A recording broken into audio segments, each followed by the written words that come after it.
ESPN 94.1 FM and AM 930 present The Drive. Brought to you by Huntington Federal Savings Bank. Local then, local now. Member FDIC.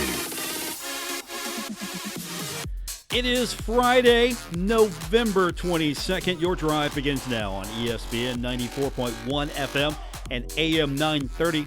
I'm your host, Paul Swann. You can join the program by calling the Miller Lite phone lines at 877-420-TALK. That is 877-420-8255. Miller Lite Hold True, great taste.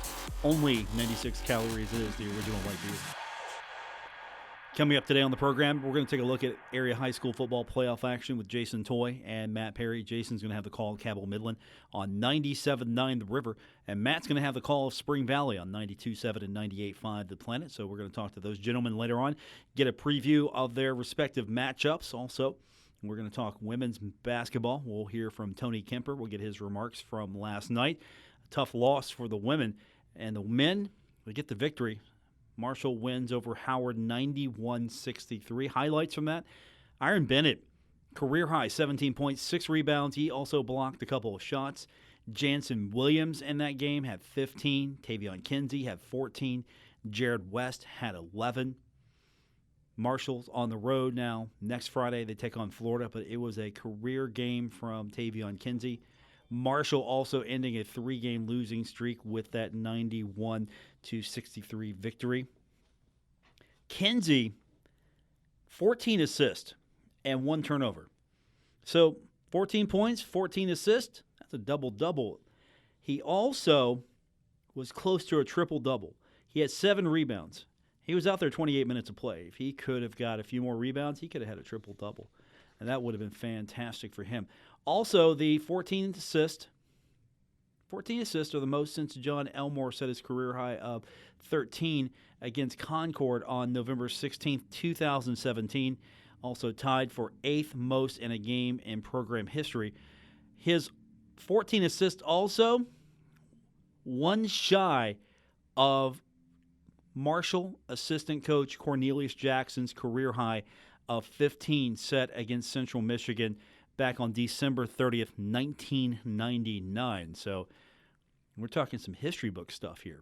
Record books for sure are being updated slightly because of that. So most since Elmore, one shy of the all-time mark, the career high of 15 against Central Michigan. I believe that's the high mark there, but it is one shy of Corny's career high of 15. So I think 15 is the I got to double-check the record book on that one, so pretty big there. Now, you got to give Jared West some credit here.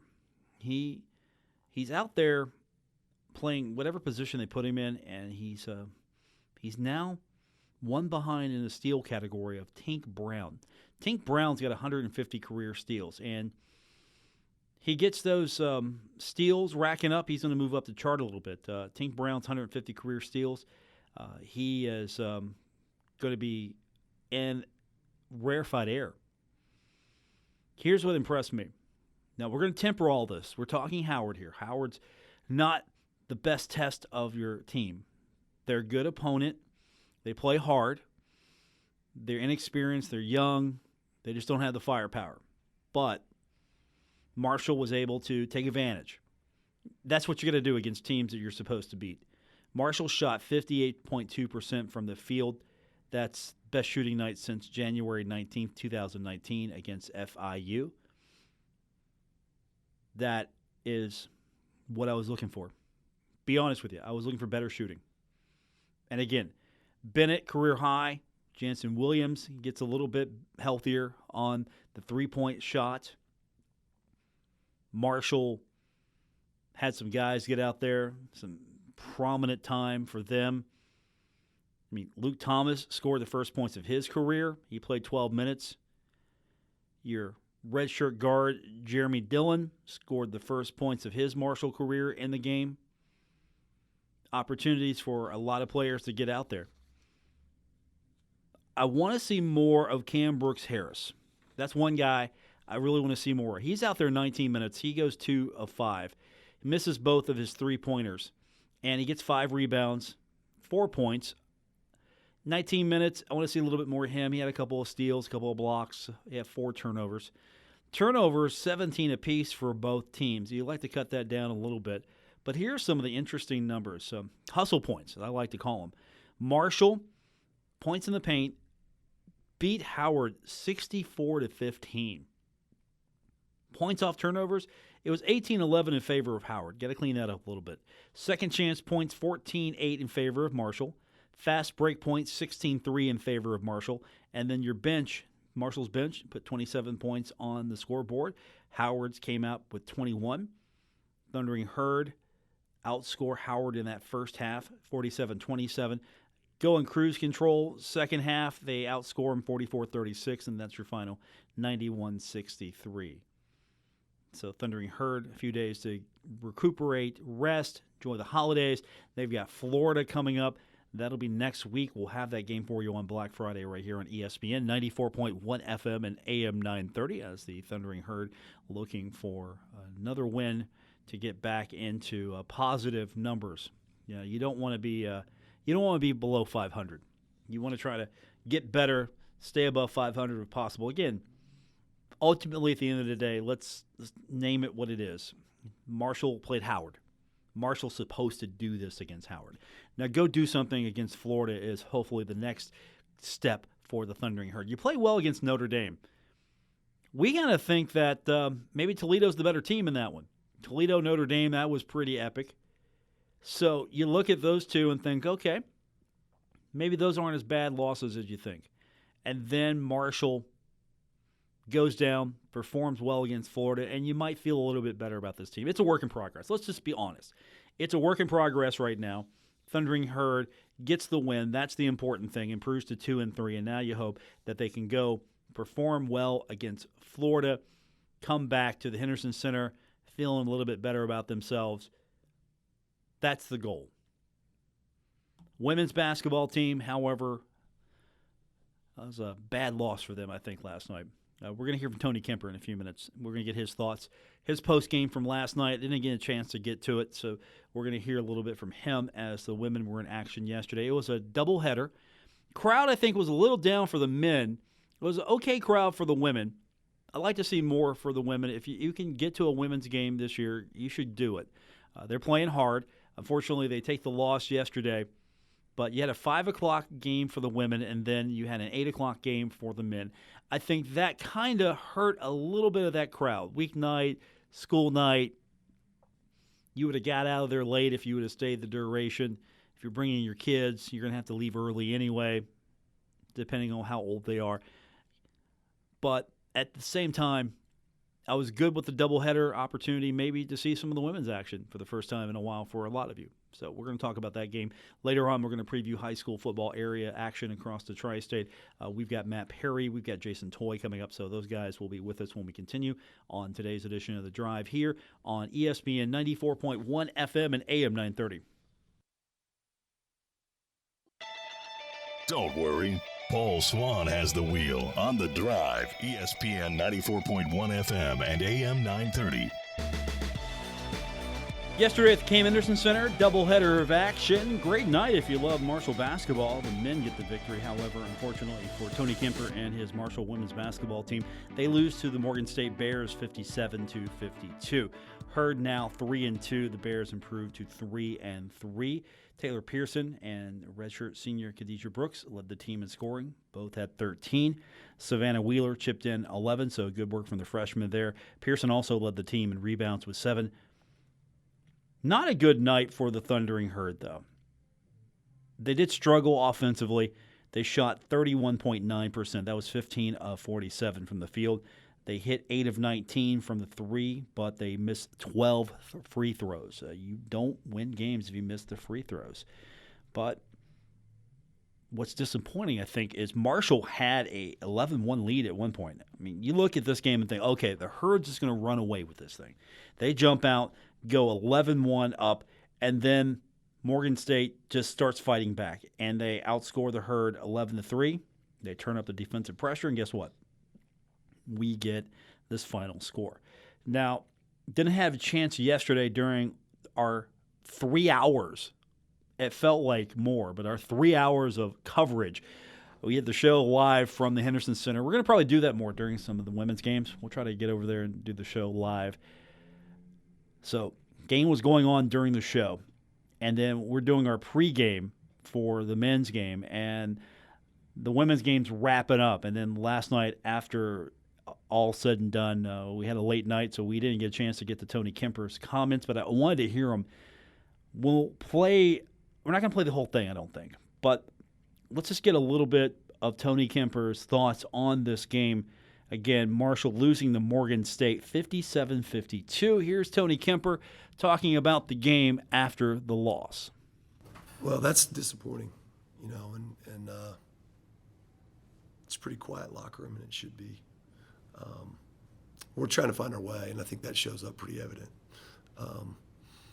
I need to do a better job of coaching them on offense. Our last two games have just not been very good. I think as a group we've got to focus better. You can't lose at home when you give up 57 points. You can't lose at home. And 4 for 12, 4 for 11, 4 for 12, 3 for 12. And it's up and down. 4 for 26 from the free throw line. 19 turnovers. It's a disappointing day. I talked to their coach before the game. I said, "You guys are good." He said, "We're not very good." I said, "You're good," and we knew it. And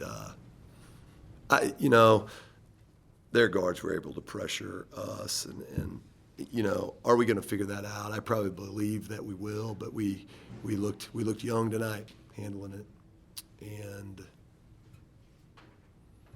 maybe by the time we figured it out, it was too late, and then we just couldn't make a free throw and we couldn't make a shot, and go from there.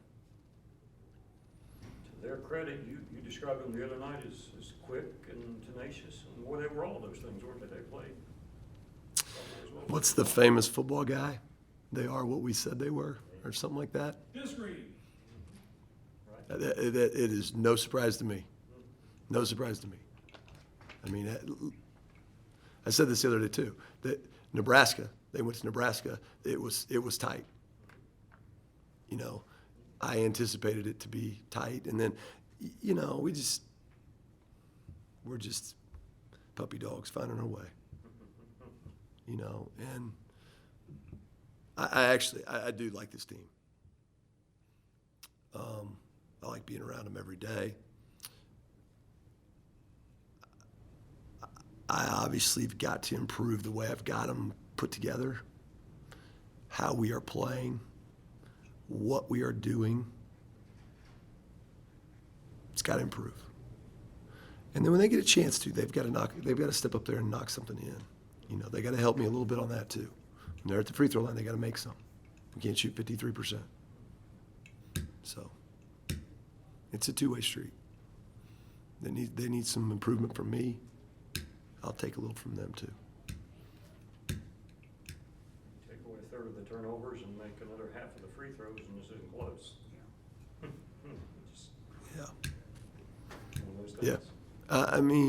Yeah. Yeah. Yep. In the first half when we got it, we were just throwing it everywhere.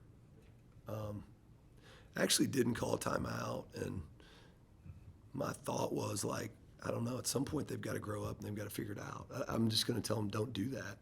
I mean, I have no schematic differences for just dribbling into a trap, jumping up and throwing it to them. Like, we can't do that. We got to stay under control. When you get in a trap, you got to be strong with the ball. So, but, they took some passes away, and we were not prepared for that.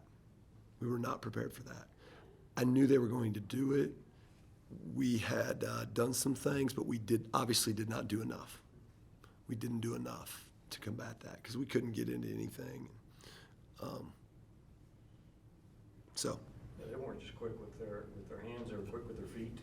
Yeah, they're good athletes. And across the board. There wasn't anybody that's like, okay, well we can get a catch on her. they could all do it. Does it help having with a young team another quick turnaround Sunday, chance to improve on a lot of things moving forward? Well, this is going to sound like a smart aleck remark. I'll let you know at 4 o'clock on Sunday. I have no idea.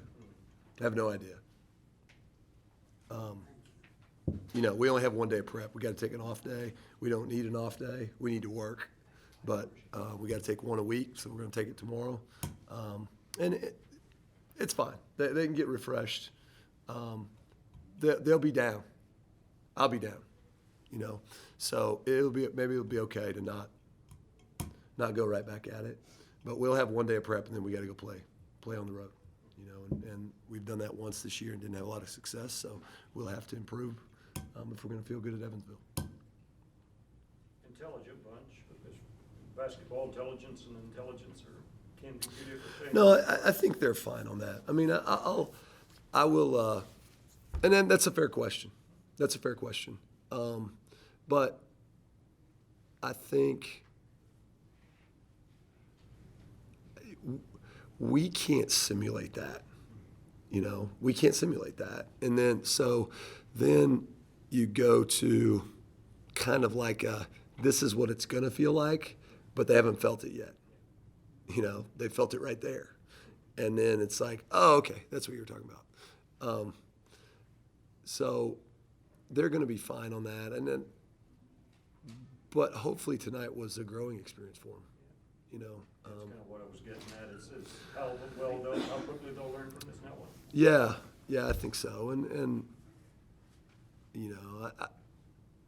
I'm still figuring out, who's supposed to be out there with who. And I think, unfortunately, I'd like to tell you I have more clarity, and I don't. I do not. And tonight was probably more confusing than what it's been. So it's part of it. Yep. Defensively, you guys played fairly well. Had 8 steals, hold another 33% shooting. You can take away from that on the defensive side. Yeah, I mean, our defense structurally is probably pretty good. I mean, we're going to make you earn baskets, and for the most part, we do a pretty good job of that. I think we're fouling too much, honestly. But looking at how much we got to the free throw line, it kind of evens out. It usually does, so it's probably okay. But I think we had a pretty good idea of where they were going to be when they, raised their hand, wiggled their hands, and called a set, and then ran around. We knew where they were going to be. We were in the right spot. So they shoot 33%. Then we do what we did on offense, which is ugly. Ugly. All good. All right, that's Tony Kemper after the loss yesterday at Morgan State, 57-52. Quite candid from the head coach of the women's team. We'll find out if they can bounce back. They will be taking on the Evansville Purple Aces, and we hope to have Coach Kemper back on the program with us next week. When we come back from break, we're going to talk high school football. We have got Matt Perry joining us, number 11 Capital, taking on number 3 Spring Valley. Playoff action continues. We'll talk about it next here on ESPN 94.1 FM and AM 930. You're listening to The Drive with Paul Swann on ESPN 94.1 FM and AM 930. It's been a couple of weeks since we've had him on the program, but let's rectify that now. We've got Matt Perry. He will be calling Capital at Spring Valley tonight. Capital comes into the contest now 6-5. Spring Valley 10-1, and last week Spring Valley had to basically get over, you might describe it as a slow start. They, I don't want to say they struggled against Hurricane, but they had to come back. They had to rally. And they did it. They did it by scoring 34 points in the second half, and they get the 34-6 first-round win over the Hurricane Redskins. Matt Perry is with us now on the program. Were the Timberwolves just wanting to be a little bit dramatic last week? What's the deal here? No, I think it was a continuation of trying to find themselves a little offensively. Not to take anything away from Hurricane. They came out and played a pretty good defense. But if you could struggle and win by 4 touchdowns, I think any coach in the state of West Virginia would take that. This week, the Timberwolves have to contend with a Capital squad that beat Wheeling Park up on the island, and they won impressively, 45-21. So they move on. They can put some points on the board. They're sitting at 6-5 now. So another challenge for the Timberwolves as they continue to try to get back to the island and maybe get that victory there. Yeah, it's the 3rd straight season that Capital and Spring Valley, actually 4 straight season that Capital and Spring Valley have met in the playoffs. Obviously familiar foes. Last week we were talking about how on this side of the bracket, it's all MSAC teams. And so you know what you're getting with Capital. Earlier this year, Spring Valley, even though that Capital offense can score, they didn't do it against Valley. Spring Valley shut them out 41-0. And so I do not foresee another shutout tonight, obviously. But Spring Valley has shown that on the defensive side of the ball, they're a step above most teams in this AAA playoff. You're going to be there all night. Just going to point that out to you now. You're going to be there all night. It's going to be touchdown a minute. It's going to be 90. It's going to be 90 to 89, something crazy like that. The entire state's going to listen because it's just going to be that crazy of a ball game. That's what I'm expecting tonight. Hey, you know what? I'd take that too, for sure. But, Spring Valley, last week, a slow start, dominated in the second half. And we talk about it every week. Mike Myers and myself, my color commentator, we talk about it at the beginning of the game. He kind of laughs at me because we write out our keys to the game. And there's number one is always the same for Spring Valley, because if they control the clock and control the football like they're capable of doing with that running attack, which is, other than Cabell Midland, those are the top 2 rushing attacks that I've seen in the state of West Virginia this year. They can milk so much time off the clock that it makes other offenses feel like, even in the first quarter and in the first half, that they have to hit those big plays, because they know, man, if we punt the ball away, Spring Valley's going to milk another 5, 6, 7 minutes off this clock. So that's what they need to do tonight. Matt Perry's joining us tonight. It is going to be Capital and Spring Valley. This is a Capital team that's 6-5. Last week they were 5-5, and to some 5-5 teams, what are you doing in the playoffs here? Let's be honest here. This isn't a team with a winning record. What are they doing here? How do you feel about that? Well, we just saw the new classifications come out yesterday, and I'll be honest with you, the SSAC did not fix some of the problems that I was hoping that would be fixed. I still think it's going to be more of the same when it comes to AAA. It's just the nature of the beast. They did add a couple of AAA teams, and I'm very excited to have Bridgeport in AAA now, the traditional AA power up there, moving up to AAA. But I was also hoping that Fairmont Senior would come up to AAA. I know everybody was saying, well, that would dilute AA. Well, I'm selfish. I call AAA games. And so I was hoping for those types of playoff scenarios that a couple of more teams would move up to AAA, because, not trying to throw shade, but Lincoln County moving up to AAA, that's an 0-10 team almost every season against AAA opponents at this point in their program. So to have Bridgeport will help, but I still think we're going to see more of the same, 5-5 and 4-6. And I don't want to sound like, an elitist or something, but 4-6 has no business in the playoffs. But we've seen multiple teams with 4-6 records in the playoffs. 5-5, I can somewhat get behind. Hey, maybe you snuck into the playoffs, you beat the right teams, the numbers came out on your side. That's awesome. But I still think we have a lot of work to do in this state with the large gulf between the top of AAA and the bottom of AAA. Matt Perry joining us tonight. The Capital Cougars taking on Spring Valley Timberwolves. And looking ahead, you can't. You can't look ahead. I know you're looking ahead, but you can't look ahead. I'm just going to tell you that right now. Well, I've got a guy on the I sure can. Yeah, I got a guy on the show next segment. He's a guy you might want to look ahead to, but you can't do it. Yeah. So let's Well, if you're the Spring Valley Timberwolves, obviously you can't look ahead. But the cool part about our jobs is that we can. I've been wanting to make that trip since Cabell Midland defeated Spring Valley. I want to see a rematch. Has nothing to do with me, as an alumni. It's not like I want revenge or anything. I just think that's going to be the best semifinal matchup on this side of the bracket. Spring Valley and Cabell Midland, traditional teams that are rivals, and you're playing for a chance to go to Wheeling Island. It doesn't get much better than that. It just doesn't. Matt Perry's joining us on the program. Let's talk about this matchup itself for Spring Valley. Where do you begin? Mm-hmm. I mean, usually you want to start with Nate Ellis, but where do you begin with Spring Valley? That is, if you're Spring Valley and if you're Capitals defense, obviously you have to pack the box. And that is what Hurricane did in the first half last week, and it was successful for the first two quarters. They legitimately had, even their safeties were within about 7 yards of the line of scrimmage. They were packed up there, even closer than that at times. And they left single coverage on Corbin Page. In the second half, Spring Valley started throwing the ball a little bit. You cannot single cover Page. I haven't seen a defensive back in the state of West Virginia yet that can cover Page one-on-one. And that led to Spring Valley opening up that 34 straight points in the second half. You have to stop the run against Spring Valley.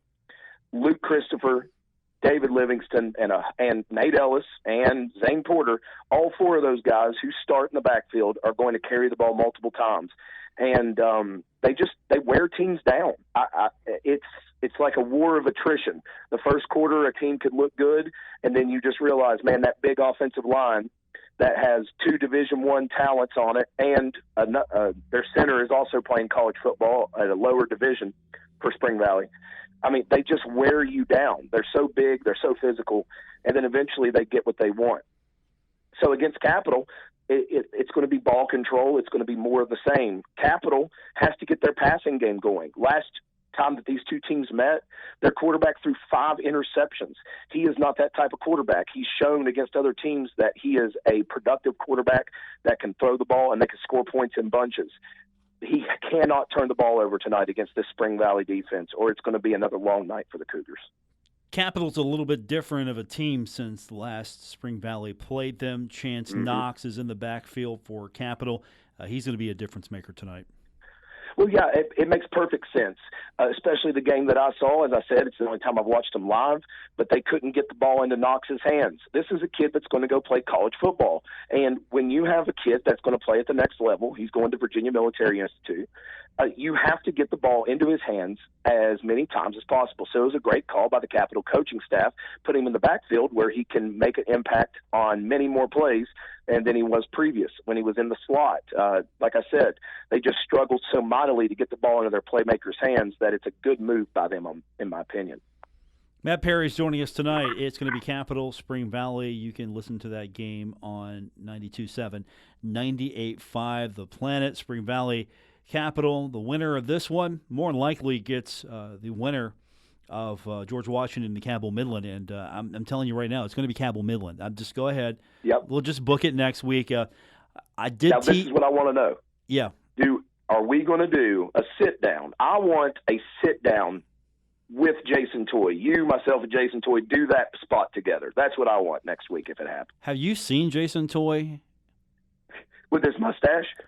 No, I'm not talking about that. Have you seen Jason Toy? Because I can never get the guy to sit down. Oh, one of those. I thought we were talking about the No Shave November thing. Okay. No. I'll let him promote that. And I saw their video that they were hyping it on Facebook. I did too. And you know what I thought myself? Because they asked me to do it, and I felt bad that I didn't do it. Then I saw their hype video, and I'm glad I didn't do it. Oh, listen, that was a work of art. I don't know what we saw 2 different videos, evidently, because I thought it was immaculate. It was amazing. Matt Perry joining us on the program, probably for the last time. No, that video was not immaculate. Of course, go to your favorite Kindred Communication employees' Facebook page to find that video, and we'll leave it at that. Matt Perry might even share it on his social media feed if you haven't already. For sure, I'm going to find it when after the game this evening. All right, Bill Cornwell not with your crew tonight, so things should run pretty smooth. We hope. Automatic W. You know how it is. If Bill's on a Marshall assignment, Spring Valley wins. He he has the bad luck usually. And so Mike and I, there's two ways that I know Spring Valley is going to win. If they bust out the Carolina blue uniforms, and if Bill Cornwell isn't here, I mark it down pregame. Okay, he was present for the one loss, right? Yeah, Bill was here for the one loss. Okay. That is correct. You were there for the one loss also. Well, the play-by-play guy's here every week, though. Okay. I can't be blamed for that, Paul. I'm just saying, you were there. True. You got me on that one. You know what? I'll tell you what, though. Next week, Jason Toy will be there. And the last time Jason Toy was there in the proximity of the Spring Valley Timberwolves, yeah, they lost. I know. It's dangerous. It's very dangerous. Okay, so if you want that sit down, it's up to you. I'm pointing out what I know as facts, as a trusted member of the media. That's all I'm saying. I just think it'd be real fun. I think we'd have a lot of fun doing that. Matt Perry joining us. This is the fun segment. I got to get serious and professional now because Jason's coming on next, and I understand completely. Yeah, I've got to step my game back up because again, Jason Toy. Exactly. Award-winning Jason Toy. Award-winning. That's correct, sir. Yeah. We'll talk to you soon. Thanks, man. Hey, I hope to hear from you next week. See you later. If you don't, you know what? You could come on the show next week and you can give a critique of Capital versus Cabell Midland. You can do that. Be fine. Okay. I am available whenever you need it, Paul. All right, fair enough. And you know what? If Spring Valley loses, you definitely will be available next week. So we might call you up for on that. sure. Yes, sir. We might call you up on that. Thanks, buddy. We'll talk to you soon. Sounds good. Have a good day. That's Matt Perry. We kid around a lot. I do have to get serious because Jason Toy's next here on ESPN 94.1 FM and AM 930. On ESPN 94.1 FM and AM 930. Number 7, George Washington tonight faces off against the second-ranked Cabell Midland Knights. We'll have that game for you on 97.9 The River. Jason Toy will have all the play-by-play action of this one, with the winner to either play Capital or Spring Valley. Jason Toy with us now on the program, and just give you a heads up, next week if Spring Valley and Cabell Midland win, Matt Perry wants to do the sit-down with you, me, and him. Okay. Sounds good to me. Yeah, and I did remind him, though, the last time that you were in the proximity of the Spring Valley Timberwolves, they lost, so I'm just pointing out facts, Jason, that you were there last time. You're the reason Spring Valley lost last time. It's you. Oh, no, not at all. It's the way the boys played for Cabell Midland was the reason why, and that's the one thing about it since then. Spring Valley has figured out what happened and has corrected that, so that's what worries me a little bit about Spring Valley going forward here. I mean, they're a really good football team, and tonight Midland is facing a pretty good team that loves to pass the ball, and that's going to be the big fun thing tonight is to watch see how the Midland defense can do to stop that passing attack here tonight. Are you surprised it's George Washington instead of Huntington for this matchup? No, not at all. I mean, I think ever since after week 2 of the season, after they went 0-2, Steve Edwards Jr., who's a veteran coach, following his father's footsteps as well, they figured out what the issue was, and that they made some corrections, and they went off and won 8 of their last 9 ball games. So, I mean, they're definitely a very good football team. Like Coach Sammons was telling me, he thinks looking at them on film, their offensive line is the best they've ever been this year, and it gives them the protection they need to throw the football. They spread the field quite a bit, and it's going to provide a challenge. There's a really good quarterback here for GW. He loves to throw the ball, but if he needs to, he can tuck it and run. He's got some pretty good footwork under him. So it'll be interesting tonight. Midland's defense definitely has to step up offensively. The Midland's offense has got to do what they've been doing, and that's just pound the football out there, ground and pound it, 3 yards, spot of dust, and set yourself up for the big play. So it's going to be a good one here tonight. The nice thing about it, as opposed to being at Spring Valley, all the rain today doesn't affect the field here like it does at Spring Valley, so I'm glad we're on the turf. Jason Toy's with us tonight's game on 97.9 The River as George Washington taking on second-ranked Cabell Midland, with the winner facing off either against Capital or Spring Valley, but we can't look ahead too much here. George Washington, this is a team that Cabell Midland hasn't seen much of. You would think that these two teams would have faced off against each other. We're talking about 2 Mountain State Athletic Conference foes, yet Huntington's seen them twice. You haven't seen them yet, other than on film. So that's the first, and actually, this is the first time that Midland has faced this team since 2015. Wow, I didn't realize it was that long. It's been a while. Yeah. So it's been a while.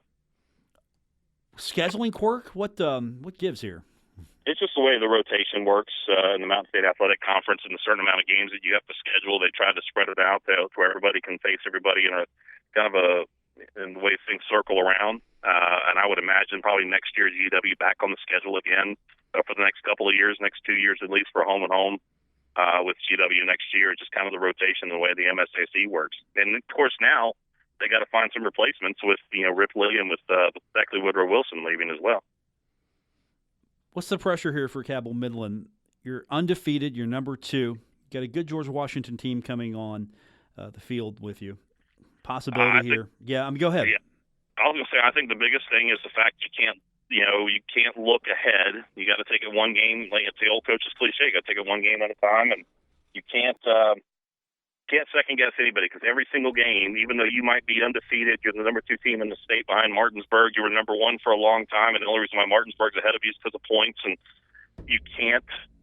You're going to get the best game from every team you go against. Doesn't matter if it's a regular season or the postseason as well. And Midland's been tested this year. They got tested quite a bit. Against Capital, against Hurricane, against Spring Valley. Against Huntington as well. And it's the senior leadership. This team believes that they can win every time they go out on the field. They're not cocky about it as well. They just go out and play hard-nosed football, and that's what's been their big key here this season. They've been able to capitalize off of that and be able to have some success.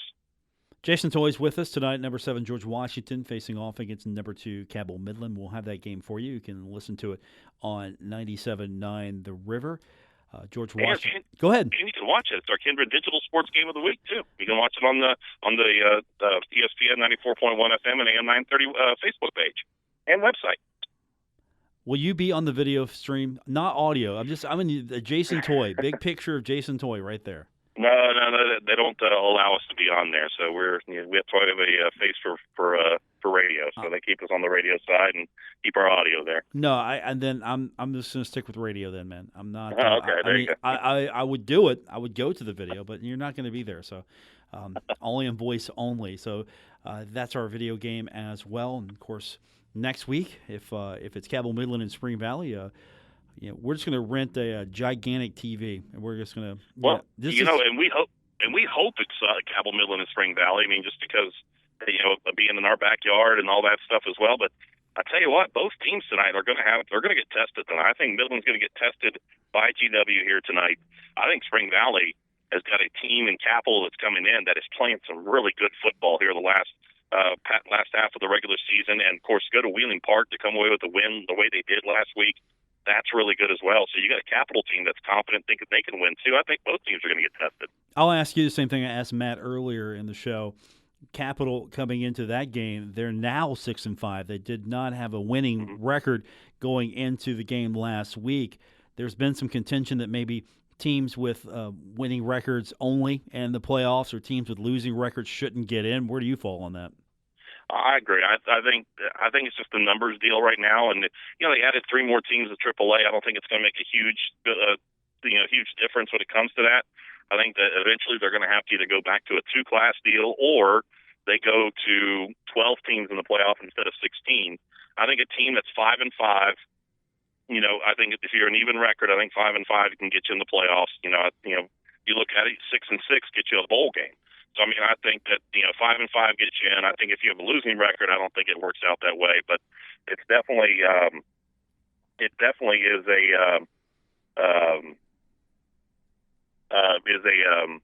it's definitely something that needs to be looked at here. But we'll see how now that Bridgeport comes into the game.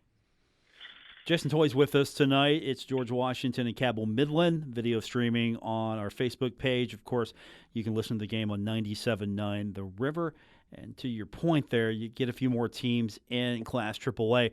But I just don't think the financials are going to ever make sense for the SSAC or the schools who want to cut this thing down from 16 to 12. You can't get them to think that way.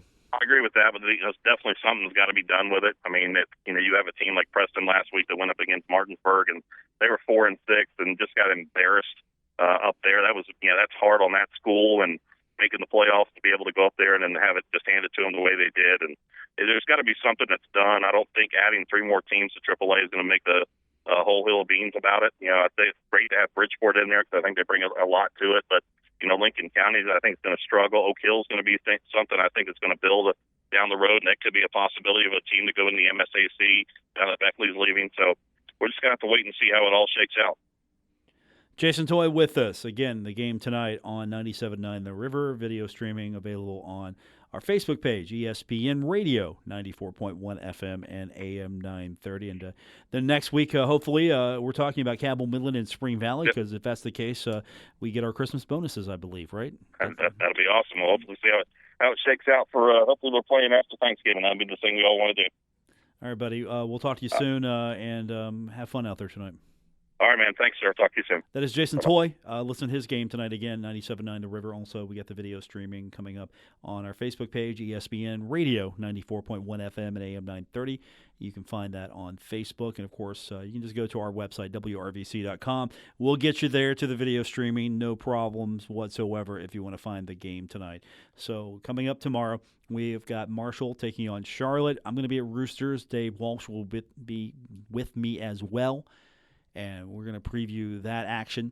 Then after the game, we're going to have our post-game coverage. Hope you can check in with us after the game and talk about the hopeful victory over Charlotte. And if Marshall can beat Charlotte, then they're one game away from clinching the East Division title. And if they can clinch the East Division title, that means they're going to play for the Conference USA Championship. And more than likely, there might be a scenario or two out there where it's going to be close. But more than likely, if Marshall can win out, Marshall's going to host the Conference USA Championship game. And I'm sure that'll be super fun for a lot of Herd fans. But got to get past Charlotte, and that's coming up tomorrow, and we'll have coverage of that one again. We'll be live at Roosters, so if you're looking for a game destination, you want to watch the game, guess what? Roosters is where you want to be. I want to thank our producer, Gabriel Sellards. We appreciate him. I'm going to come back tomorrow well-rested. We had a long day yesterday. I'm excited for tomorrow. Herd football, one game to go after tomorrow, and then a potential Conference USA Championship. Don't forget, Marshall Soccer on Sunday. We'll have post-game reaction on Monday. Hopefully we're talking about a Marshall win over West Virginia. That's going to do it for this edition of the show. Again, for Gabriel Sellards, I'm Paul Swann. Thanks for tuning in here on ESPN 94.1 FM and AM 930. Until Monday, good night. WRVC Huntington, W227BS Huntington, your flagship home of the Marshall Thundering Herd and The Drive with Paul Swann, ESPN 94.1 FM and AM 930.